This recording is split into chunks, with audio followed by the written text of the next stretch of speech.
berbagi untuk negeri, guru penggerak majukan pendidikan, guru penggerak menghamba pada murid.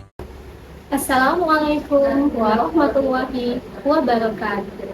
Bertemu kembali dengan saya, Dian Adila SPD, calon guru penggerak Angkatan 10 SMA Negeri 1 Tanjung Jabung Barat, Kabupaten Tanjung Jabung Barat, Provinsi Jambi.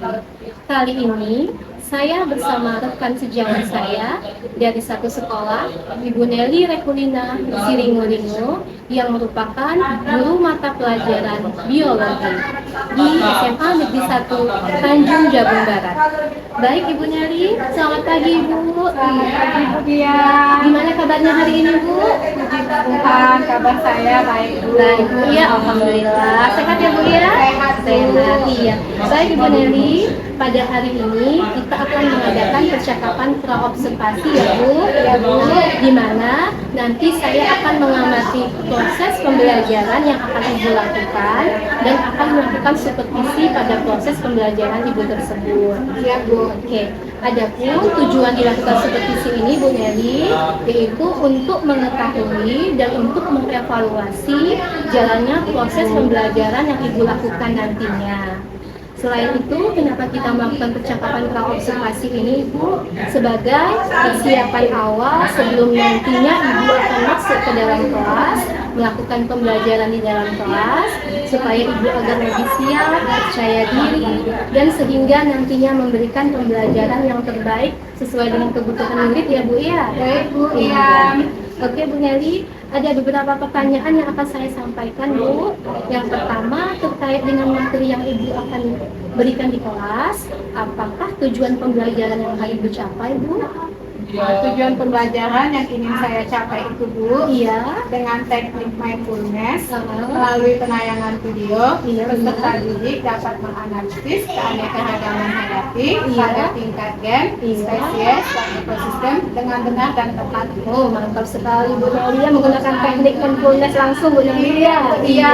Jadi penerapan KSE-nya diterapkan Bu Nelly ya. Iya Bu Dian. Oke. Sekarang Bu, berdasarkan rancangan pembelajaran tadi, area pengembangan yang Ibu capai apa saja Bu? Area pengembangan yang ingin saya capai yaitu pada aspek pengetahuan dan keterampilan Bu Dian. Iya, benar. Kemudian untuk aspek pengetahuannya yaitu siswa dapat menganalisis keanekaragaman hayati, tingkat gen, spesies, dan Iya. ekosistem dalam lingkungan hidup. Iya. Kemudian untuk aspek keterampilannya, Iya. siswa dapat membuat poster dari tingkat gen, spesies, dan ekosistem. Jadi dengan melihat perbedaan warna, siswa sudah mengetahui keanekaragaman hayati apa Bu. Iya, bagus sekali Ibu. Jadi ada dua area pengembangan Ibu ya. Yang pertama area pengetahuan, yang kedua area keterampilan siswa. Begitu ya Bu ya? Iya. Iya, benar sekali. Baik Bu Nelly, selanjutnya setelah mendengar itu, bagaimana rancangan pembelajaran yang akan Ibu terapkan di kelas nantinya? Mungkin dari strategi, model, media, ataupun yang lainnya, kira-kira yang akan Ibu gunakan itu yang bagaimana? Baiklah Bu Dian, di pembelajaran saya itu saya menggunakan pembelajaran berdiferensiasi Iya. yang terintegrasi dengan pengembangan sosial emosional. Iya. Di dalamnya saya membagi kelompok siswa berdasarkan gaya belajar siswa Bu, Iya. menggunakan model discovery learning. Iya. Kemudian untuk metodenya saya menggunakan diskusi, Iya. tanya jawab, dan Iya. penugasan Bu. Penugasan. Berarti Bu Nelly, jadi rencana pembelajaran yang akan Ibu terapkan di sana menggunakan pembelajaran berdiferensiasi yang terintegrasi dengan pembelajaran sosial emosional, Benar, Bu. model pembelajarannya discovery, Iya, Bu. metodenya diskusi Bu ya. Iya, Bu. Nantinya diskusinya ada tanya jawab antar kelompok, kemudian dapat berlangsung dengan kelas dengan sebaik-baiknya Bu ya. Iya, Bu. Amin. Semoga, Bu. Nah, selanjutnya Bu Nelly, bagaimana dengan media pembelajaran yang akan Ibu gunakan Bu? Kalau untuk medianya Bu, karena Iya. tadi saya membagi berdasarkan gaya belajar siswa. Iya. Untuk siswa yang visual, saya menyiapkan artikel Bu. Iya. Kemudian untuk siswa auditory saya menggunakan LKPD dan penayangan video Bu. Untuk siswa kinestetik itu saya menggunakan alat peraga yang telah saya siapkan Bu. Kemudian setelah itu penugasannya yang siswa visual itu LKPD yang ditulisnya harisan. Kalau untuk yang auditory itu siswanya dalam bentuk link Bu, LKPD. Oh, berarti Bu Nelly sudah membagi siswa Bu ya berdasarkan kelompoknya Bu Nelly. Ya, bagus sekali Bu Nelly. Makasih, Sudah terpisah, ada media video, media link, LKPD Bu ya.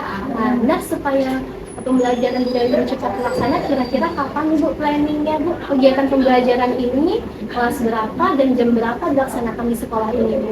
Kegiatan ini saya akan lakukannya di Rabu minggu depan kemudian di kelas fase E6 pada jam ke-1 sampai jam ke-3 kemudian. Oh, berarti kegiatan ini akan Ibu Nelly laksanakan pada hari Rabu minggu depan Bu Nelly ya, di jam 1 sampai 3 di kelas fase E6. Iya Bu. Baik Ibu, pada saat itu saya akan datang ke kelas Ibu dan saya akan melakukan supervisi kelas. Kemudian saya akan melihat dan mencatat hal-hal yang terjadi dalam kegiatan pembelajaran Ibu pada saat itu ya Bu. Baiklah Bu. Iya. Nah Ibu, setelah Ibu lakukan kegiatan observasi atau kegiatan pembelajaran di dalam kelas, kita adakan percakapan terakhir nantinya Bu ya, percakapan pasca observasi dan nantinya akan didampingi oleh pengajar praktik saya ya Bu ya. Siap Bu. Oke. Nah, sebelum kita akhiri Bu Nelly, apa yang Ibu dapatkan dari percakapan kita pada pagi hari ini Bu? Pada percakapan kita hari ini saya mendapatkan gambaran Bu tentang media apa yang akan saya gunakan di kelas. Sehingga saya sudah mempersiapkan dengan baik semua media, model, sehingga ketika saya melakukan proses pembelajaran di dalam kelas, harapan saya akan lebih baik lagi Bu Dian. Iya, amin. Semoga terlaksana dengan baik Bu Nelly ya. Amin Bu Dian. Baik Bu Nelly, terima kasih atas waktunya dan sudah bersedia berbincang-bincang dengan saya di percakapan tentang observasi ini. Sampai bertemu di kegiatan observasi kelas Bu Nelly ya. Iya Bu Kita Dian. ketemu di kegiatan observasi kelas pada hari Rabu minggu depan berarti Bu ya. Iya Bu Dian. Oke. Demikianlah percakapan pra observasi kelas bersama Ibu Nelly. Semoga bermanfaat. Terima kasih.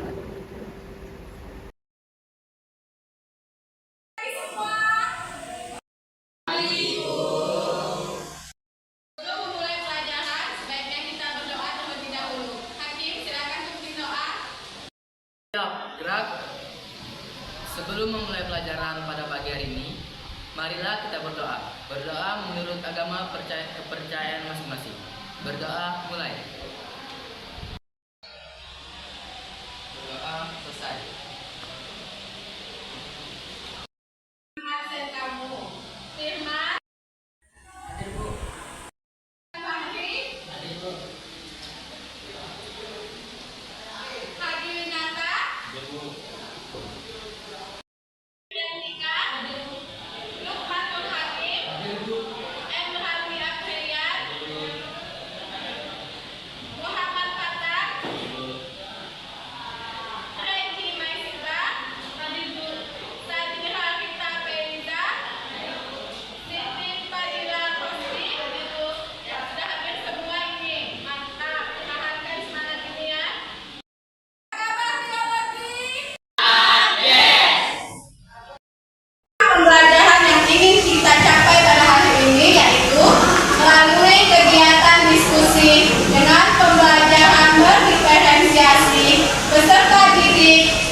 hayati bagi manusia, yaitu sebagai sumber pangan, sayang, pakan, obat-obatan, estetika, dan penelitian.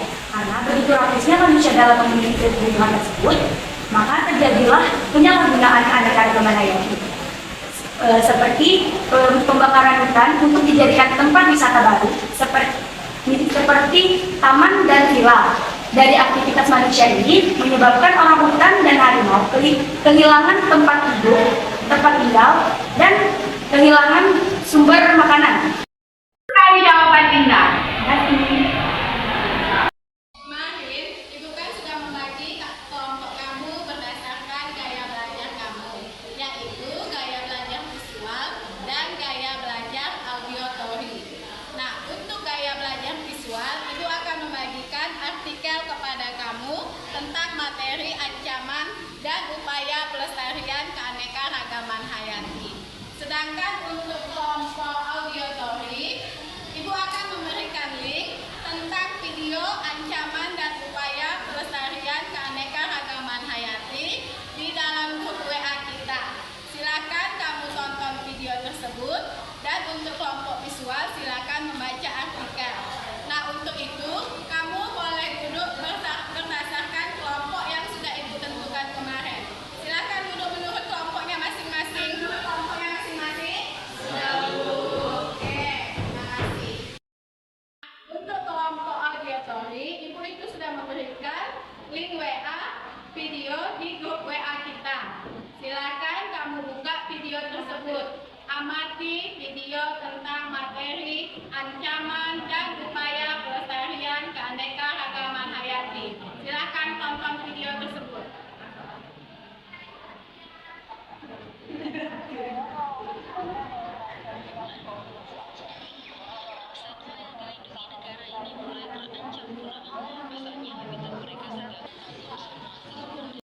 Kelompok visual ini kan ada artikel tentang ancaman dan upaya pelestarian keanekaragaman hayati. Kamu silakan literasi informasi apa saja yang ada dalam artikel ini.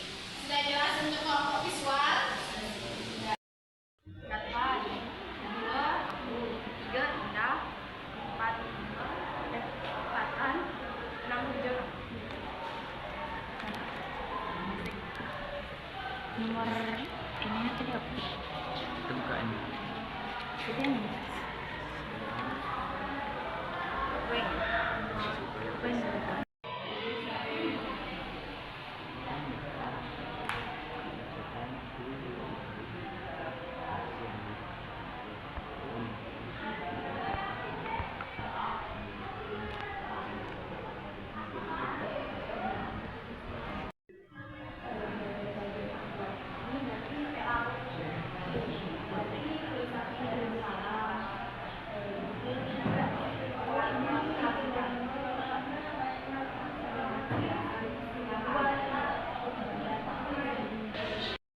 Untuk mengamati videonya kelompok auditory.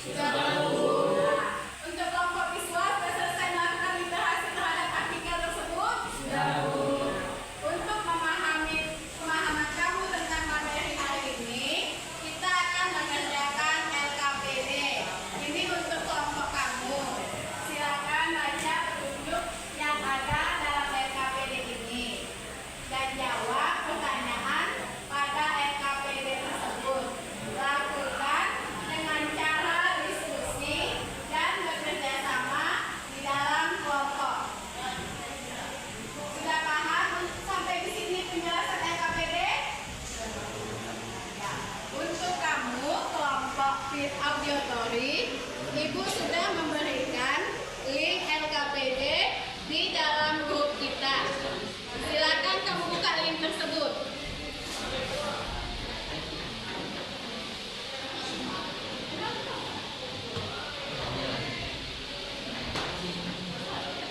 Sudah dapat linknya?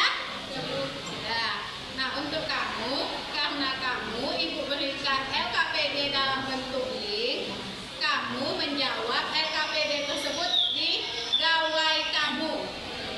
Jadi nanti ketika pengumpulan LKPD tersebut dijawab dalam file boleh atau dalam link, tapi dari gawai kamu kirim ke grup WA kita.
1. Amati gambar di bawah.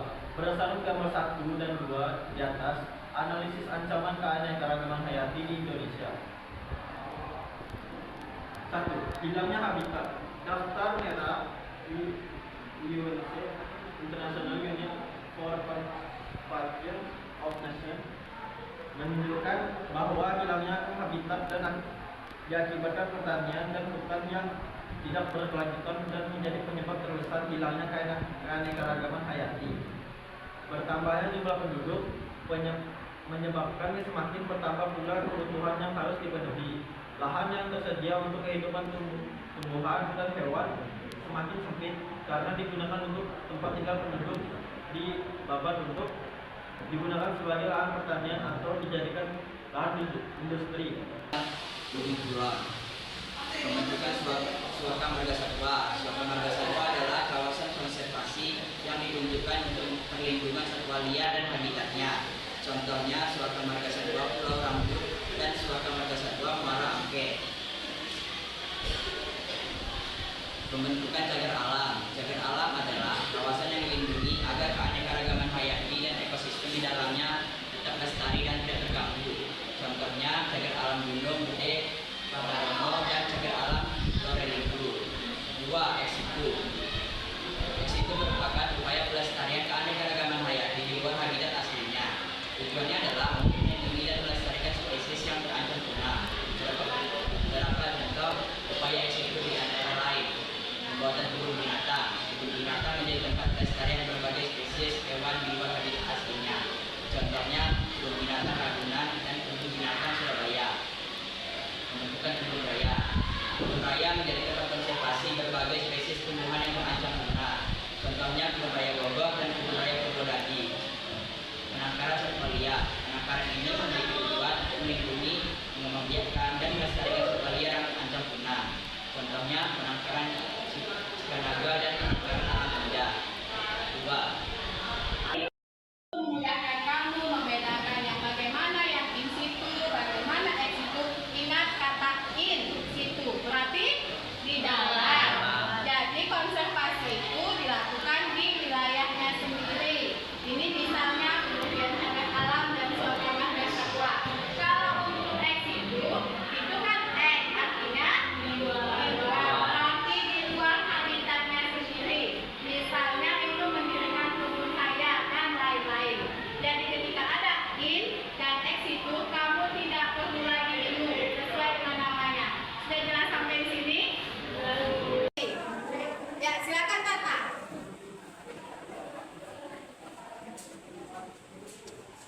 Seperti yang kita ketahui, daftar merah IUCN atau International Union for Conservation of Nature menunjukkan bahwa hilangnya habitat yang diakibatkan manajemen pertanian dan hutan yang tidak berkelanjutan menjadi penyebab terbesar hilangnya keanekaragaman hayati.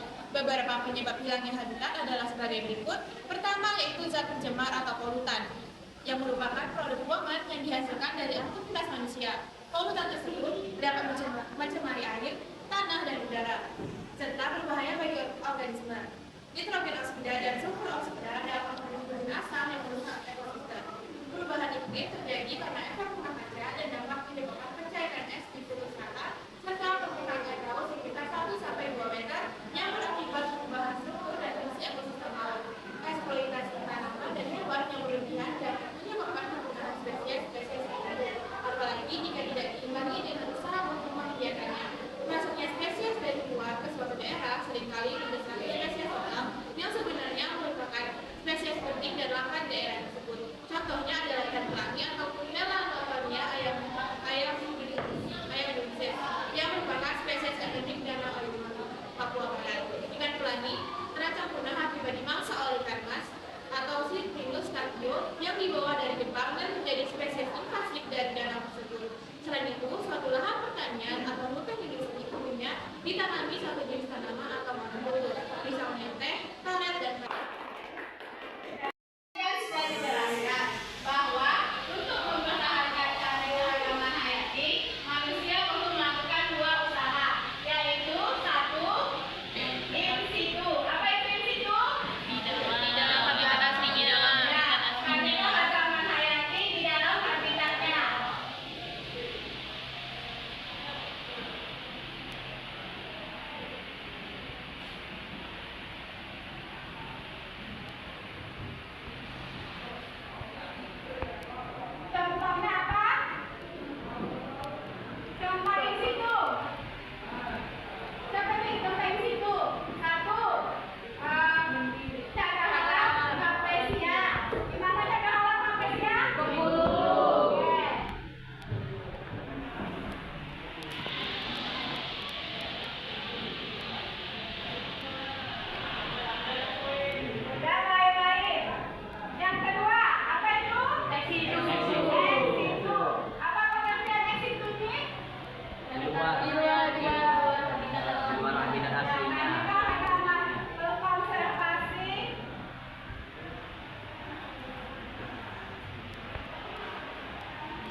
Kita sudah belajar tentang materi kita.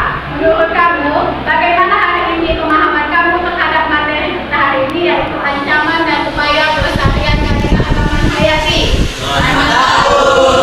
Ya.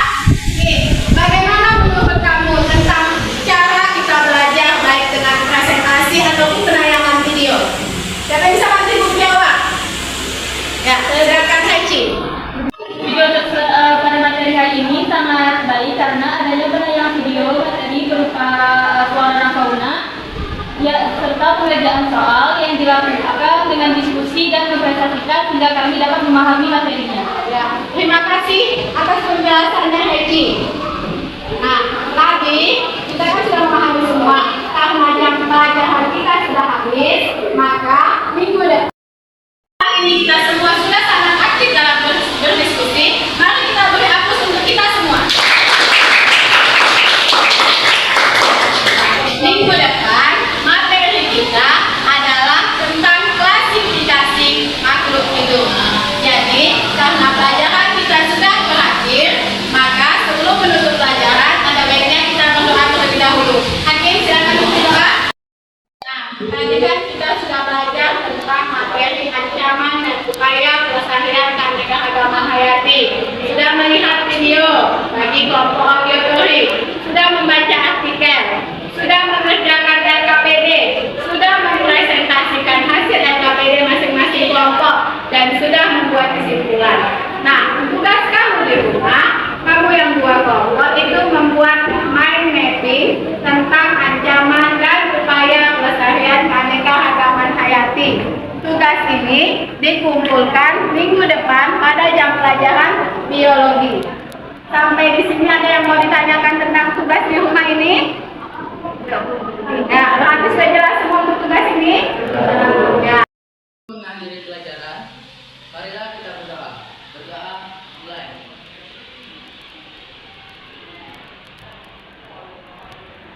Berdoa selesai.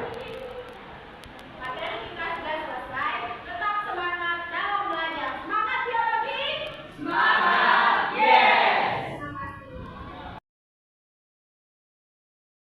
Assalamualaikum warahmatullahi wabarakatuh.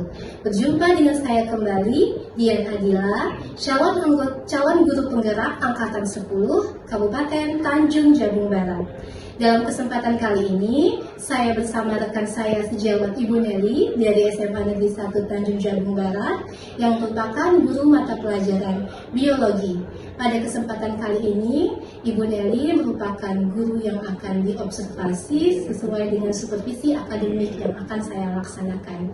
Bagaimana kabarnya Bu Nelly kabar hari ini? Baik Bu Dian. Sehat Bu Nelly ya? Sehat Bu Dian. Ketemu lagi kita Bu Nelly ya? Iya Bu Dian. Baik, Dian Bu Nelly. sehat? Alhamdulillah sehat sekali Bu Nelly. Puji Tuhan Bu Dian.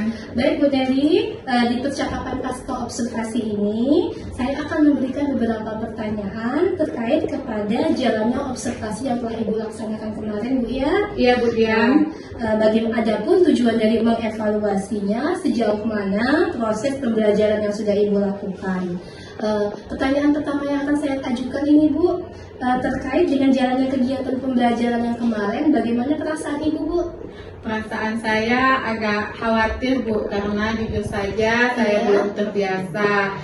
Jadi saya merasa tegang, tapi puji Tuhan berjalan dengan baik Bu Dian. Iya, alhamdulillah sekali Bu Nelly ya. Iya Bu Dian. Selanjutnya Bu Nelly, bisa diceritakan Ibu kembali area pengembangan yang bagaimana yang Ibu lakukan di kelas pada saat observasi kemarin.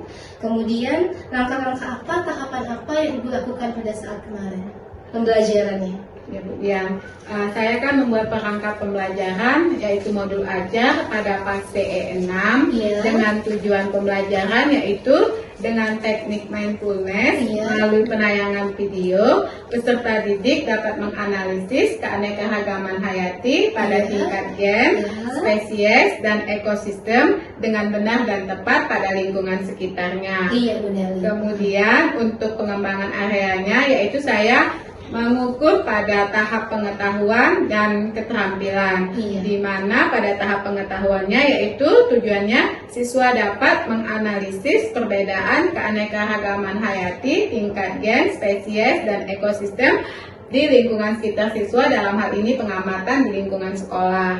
Kemudian untuk keterampilannya yaitu siswa dapat membuat poster keanekaragaman hayati baik dari gen, spesies, dan ekosistem, sehingga melalui perubahan warna siswa dapat mengetahui apakah ini gen atau ekosistem atau spesies Bu Dian.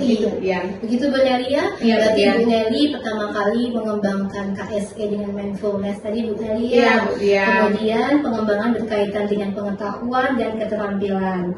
Nah, menurut Ibu sejauh mana perkembangan yang sudah Ibu lakukan, Ibu sampaikan tadi, apakah sudah berhasil dilakukan di dalam kelas Ibu? Menurut saya sudah berhasil, tapi masih ada sedikit kekurangan Bu Dian, belum sesuai dengan harapan saya. Oh, belum sesuai dengan harapan Bu ya? Iya Bu Dian. Baik, berarti sudah dilaksanakan dengan baik, sudah berjalan dengan sesuai dengan harapan. Masih ada kekurangannya nggak menurut Ibu Bu? Kira-kira kekurangan dan kendala-kendala apa saja yang Ibu hadapi pada saat proses pembelajaran di dalam kelas? Kekurangan yang saya hadapi yaitu pada kelompok tersebut terdapat siswa yang kurang aktif dalam proses pembelajaran. Bahkan ketika siswa bertanya cenderung siswa itu saja Bu Dian. Jadi inilah yang ingin saya ubah di kedepannya Bu Dian. Kedepannya begitu Bu ya, Iya, ingin Bu Dian. mengubah bagaimana siswa itu bisa menjadi aktif. Betul, Bu Dian. Menurut Ibu mengapa hal itu bisa terjadi Bu? Mungkin dalam pembelajaran ini terlalu banyak kelompok, sehingga dalam satu kelompok itu terdiri banyak siswa Bu Dian. Jadi siswa itu masih tergantung sama siswa yang lebih pintar, jadi dia lebih pasif gitu. Pasif Bu ya. Iya Bu. Jadi kedepannya itu rencana saya akan membagi kelompok yang lebih banyak, berdasarkan gaya belajar siswa yaitu visual, auditory, dan kinestetik. Sehingga harapan saya dengan banyaknya kelompok di dalam kelas itu, di dalam satu kelompok itu hanya tinggal 4 orang di siswanya dalam satu kelompok. Dengan harapan yang 4 orang ini akan lebih aktif lagi ke depannya Bu Dian. Itu langkah yang saya ambil. Oh, langkah yang Ibu ambil ya. Iya, Bu Dian. Jadi rencana kedepannya ini di mana Ibu akan menyesuaikan gaya belajar peserta didik Bu ya. Mereka mungkin mulai dari visual, auditory, kinestetik nantinya Bu ya. Seperti itu Bu Nelly ya. Iya betul Bu. Iya, mudah-mudahan bisa diterapkan Bu Nelly ya. Amin Bu. Amin. Nah, selanjutnya mudah-mudahan yang apa Ibu Nelly rencanakan nanti bisa terrealisasi dengan baik Bu Nelly ya. Dengan baik, memberikan proses pembelajaran di kelas yang nyaman, siswa termotivasi untuk belajar Bu ya. Bu. Oke, saya tunggu cerita-cerita Ibu Nelly. Kira-kira kapan mau direalisasikannya Bu waktunya ini? Menurut saya melakukan pada fase E7 Bu di minggu depan. Tetapi sebelumnya itu saya melakukan refleksi terlebih dahulu dengan cara memperbaiki media ajar saya, memperbanyak pembagian kelompok dalam kelas tersebut sehingga anggota kelompok dalam kelompok tersebut menjadi lebih sedikit supaya lebih aktif lagi siswa-siswa yang tadi tidak aktif Bu Dian. Sehingga harapan saya siswa yang tidak aktif tadi menjadi aktif dan semuanya menjadi proses pembelajaran yang menyenangkan di dalam kelas Bu. Iya, luar biasa sekali. Harapan Bu Nelia ini bagus sekali. Terima kasih Bu Nelia atas jawabannya. Mudah-mudahan nantinya Ibu bisa melaksanakannya terrealisasi dengan baik. Amin. Dan nantinya Ibu Nelia selalu menjadi guru yang ditunggu-tunggu oleh siswa dalam kegiatan pembelajaran. Amin Bu Dian. Sama-sama Bu Nelia. Iya, Bu Terima Dian. kasih untuk sharingnya hari ini. Selamat Bu Dian. Baik, demikianlah observasi saya dengan Ibu Nelly. Semoga bermanfaat untuk rekan-rekan teman sejawat. Terima kasih. Selamat pagi dan salam sejahtera bagi kita semua. Saya Nelly Rehulina Siringo-Ringo adalah seorang guru biologi di SMA Negeri 1 Tanjung Jabung Barat. Saya merupakan rekan sejawat dari Ibu Dian Adila SPD yang kebetulan saya mendapat supervisi akademik di kelas yang saya ampu oleh Ibu Dian Adila SPD. Saya merasa senang mendapat ilmu baru terkait dengan kegiatan coaching di dalam kelas yang terdiri dari langkah-langkah, percakapan pra-observasi, kegiatan observasi di kelas, dan percakapan pasca observasi. Sehingga melalui kegiatan coaching yang saya lakukan bersama Ibu Dian Adila SPD, saya mendapatkan solusi dari permasalahan yang saya hadapi di dalam kelas. Sehingga saya bisa melakukan refleksi agar proses pembelajaran yang saya lakukan di dalam kelas menjadi lebih baik lagi ke depannya. Sukses selalu bagi Bu Dian Adila SPD dalam mengikuti pendidikan program guru penggerak. Terima kasih. Pagi, perkenalkan saya Angela Gracia Srahid. Saya siswa dari kelas E7 SMA Negeri 1 Tanjung Jabung Barat. Saya sangat senang sekali dengan kegiatan coaching bersama Ibu Dian Adila, sehingga saya mendapatkan solusi dari permasalahan proses pembelajaran saya di kelas. Saya mengucapkan terima kasih kepada Bu Dian Adila, semoga sukses dalam program Guru Penggerak. Terima kasih.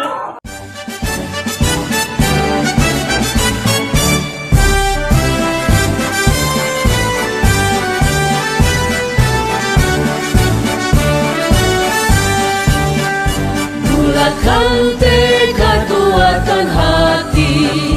Negeri ini memanggilmu kawan. Belajar, bergerak, berbagi untuk negeri.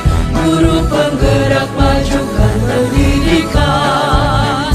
Guru penggerak menghamba pada murid. Kreatif, rancang pembelajaran. Hargai potensi, tingkatkan prestasi. Lahirkan profil pelajar Pancasila. Belajar, bergerak, berbagi untuk negeri. Kita menjalin kolaborasi. Belajar, bergerak, berbagi untuk negeri. Demi bakti pada Ibu Pertiwi.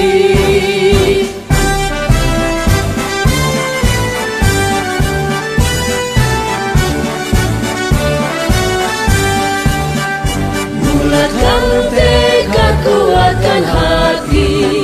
Negeri ini memanggilmu kawan. Belajar, bergerak, berbagi untuk negeri. Guru penggerak, majukan pendidikan. Guru penggerak menghamba pada murid. Kreatif, rancang pembelajaran. Hargai potensi, tingkatkan prestasi. Lahirkan profil pelajar Pancasila. Belajar, bergerak, berbagi untuk negeri. Kita menjalin